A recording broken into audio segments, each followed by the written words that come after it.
Hola, ¿cómo estás? ¿Cómo está tu mundo interior?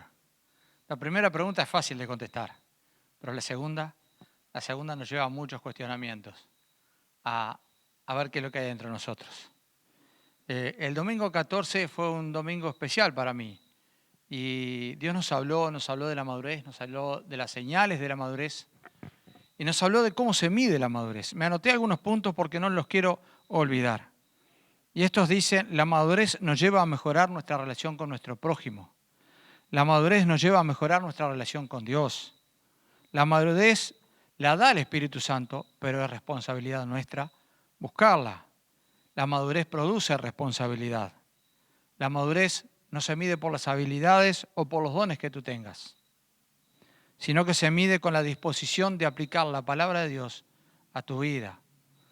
Eh, es, es tan importante pensar en esto, porque podemos pensar y sabemos que está escrito, que Dios no nos abandona, que Él va a estar con nosotros siempre. Entonces eso nos da el plus, nos da la valentía para continuar.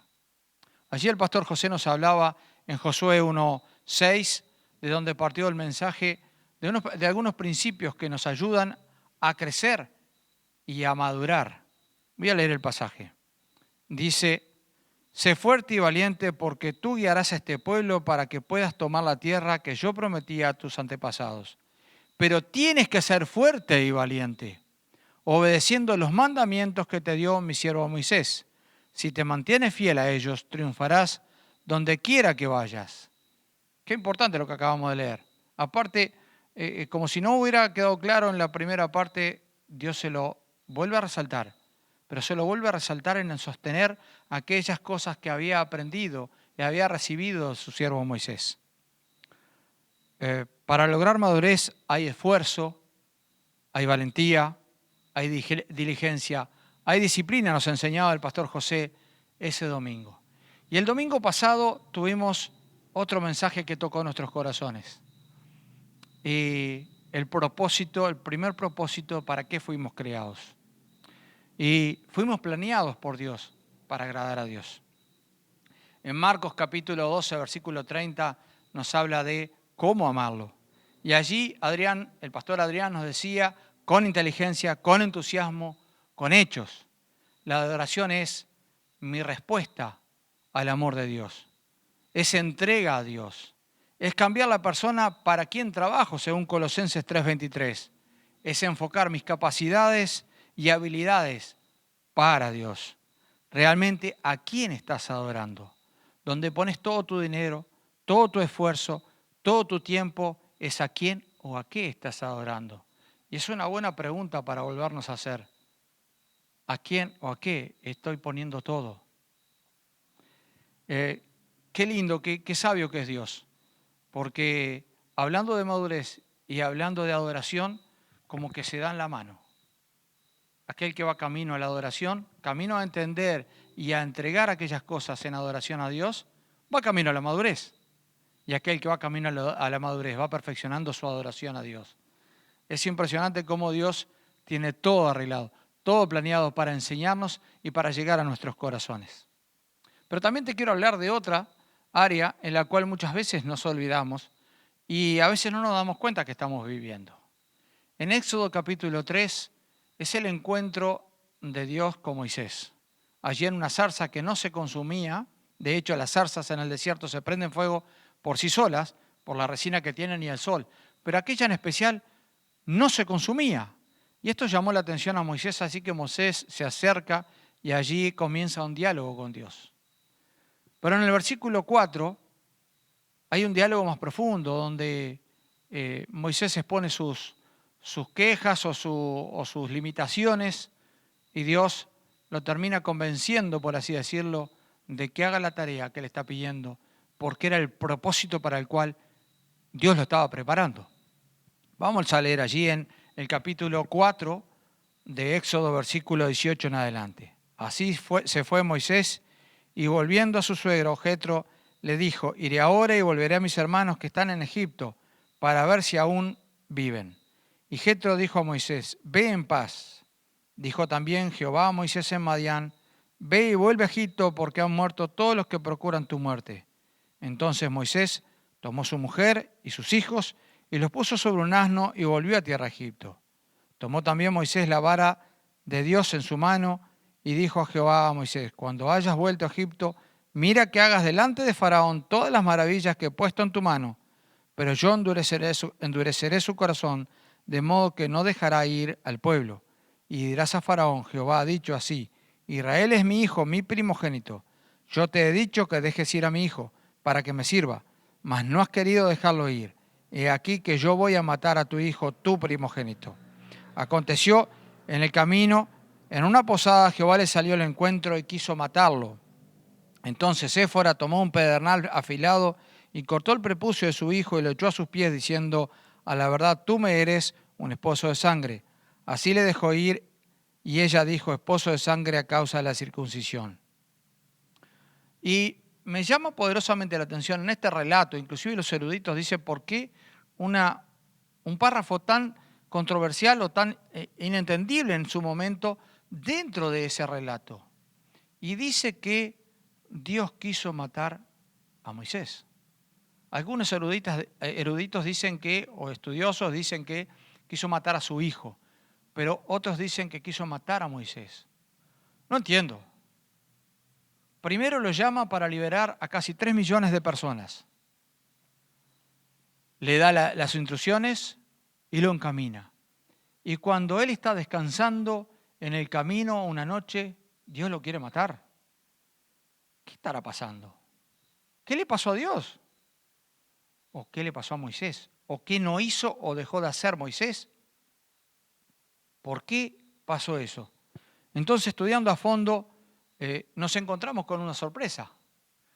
Los israelitas, al 8º día de nacimiento, eran circuncidados, pero su hijo no se había circuncidado, él no lo había circuncidado, siendo responsabilidad de él, porque estaban viviendo Madián, en la cual en ese lugar también circuncidaban a sus hijos, pero los circuncidaban cuando llegaban a la pubertad. Y esto me lleva a pensar algo tan extraño, pero al mismo tiempo me dijo el Señor: ¿qué pasa con tus pendientes? Aquellas cosas que estás dejando en el camino, que no estás terminando, que estás dejando en el camino sin solucionar. El peligro de acomodarse a las costumbres que tenemos a nuestro alrededor. Pero sobre todo, aquello que lo tenemos ahí. Lo tenemos que hacer, pero no lo queremos hacer. Pero me llama la atención. Moisés, en el centro de la voluntad de Dios y en el propósito al cual él lo había llamado, es obstaculizado, frenado por algo que tenía pendiente. ¿Cuánta importancia le da Dios a aquellas cosas que hemos dejado de hacer? Pero que muchísimas veces Él nos advirtió que teníamos que terminarlas. Jesús en Mateo capítulo 5, versículo 23, nos habla de que si llegas al altar tu ofrenda y te enteras de que un hermano está enojado contigo, dejas allí en el altar tu ofrenda y vayas a solucionar el tema con tu hermano.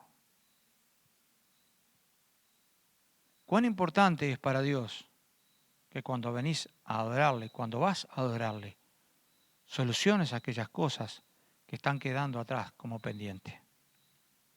Un discípulo le dijo a Jesús: deja que yo vaya y entierre a mi padre, o sea que viva con él hasta que muera y luego te seguiré. Y Jesús no lo aceptó eso. O mejor dicho, le dio la decisión de dejarlo y seguirle a él. ¿Cuántas cosas pendientes hay en tu vida? ¿Cuántas situaciones importantes que tienes que resolver con tu esposa, con tus hijos, con tu mamá, con tu papá? ¿Cuántas personas con el prójimo que no es cristiano, pero que tenés que ir y solucionarlo? Ese pendiente, esa cosa que está atrás de tu vida, te va a llegar en algún momento. Y hay una riqueza, la única riqueza que tenemos, y es el tiempo. No lo desperdicies. Ve, soluciona. No pierdas el tiempo. Cuando muchas veces Dios nos está hablando, son tantas esas cosas pendientes que están en nuestra cabeza que roban la atención que en ese momento quiere Dios. Roban la atención en aquel momento en que Dios está hablando a tu corazón para llevarte a caminar, para llevarte hacia el lugar correcto, pero roban la atención. Quizás estás en un culto, quizás estás en una célula, quizás estás en una celebración, pero tu cabeza no está allí. Tu cabeza está en las cuentas que tenés que pagar. Tu cabeza está en el enojo que tuviste hace un rato o que tuviste hace unos días. Esas cosas pendientes que no nos dejan tener el momento con Dios que Dios tanto anhela con nosotros. Aún tus frustraciones, porque no las pusiste en las manos de Dios, porque aún con ellas Dios quiere tratar. Como te decía, es muy posible que en un momento en que estás orando o meditando, el Espíritu Santo te está hablando y te está diciendo esto, aquello, lo otro, para que lo lleves a cabo. Él te da los recursos para hacerlo. Más, muchas veces no hacemos la película de cómo tomar al otro, lo que vamos a hablar. Pero Dios toma carta en el asunto cuando nosotros ponemos en las manos de Él aquellas cosas que queremos hacer. Y te recuerdo que obediencia es adoración. Adoración es obediencia. Cuando tú obedeces a Dios, hay bendición.